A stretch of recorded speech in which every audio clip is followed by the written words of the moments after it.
a special broadcast. Welcome to the 2024 season. It's been a little delayed start breaking down this MFL. But there are some reasons for that.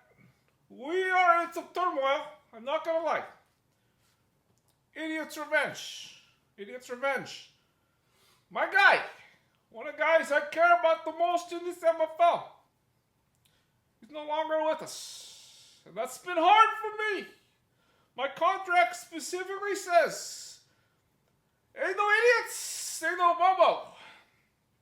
I have rewritten the contract and signed the deal. I'm back.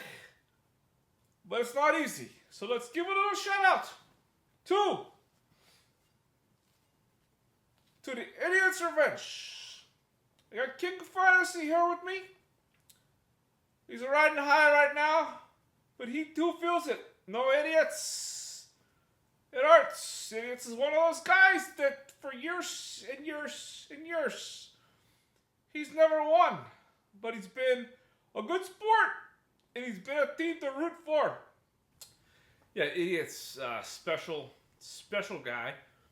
Always fun to beat. I'd say I probably enjoyed beating JL Showtime more when I have that opportunity, but Idiots was up there. He was one of those guys that, it was fun to see him consistently struggle, never win at all. I'm an unbiased analyst for the MFL, but I am biased when it comes to my love and affection for the Idiots. With that said, we got a Kermit's revenge. We got a frog in the league, and he's trying to win it all. He's doing well right now. He's showing up, showing big time, and I think it's a tribute to how he feels himself about the Idiots. Well, let's get into it. It's week 4, and guess who's on top? This guy. King Fantasy, how does it feel to be 3-0? And most likely getting 4-0 after this weekend's easy matchup. Well, this season, obviously I'm off to a 3-0 start. I'm dominating the waiver wire. Okay, I took out a second mortgage for likely, but guess what? I'm still likely to win this whole thing. It's just one of those things where the road has been paved. I have this foresight into picking up players before they become big. Likely that was different. That was a unique situation. I had to get ahead of the competition. But right now, just watch what I do, and you'll see. The reason why I have this trophy in the belt and everything, even though I didn't win the championship last year, BRC could not. BRC, let's just say this: he chose to keep the last place trophy at his house rather than take this stuff on because when you take on this kind of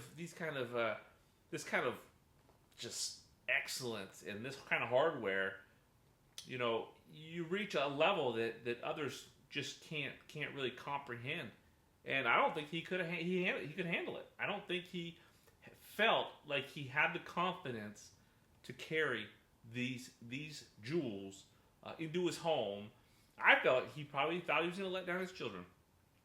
If they expect him to keep winning, he wanted to lower his standards. And so I respect the fact that he understands that his time on top is short.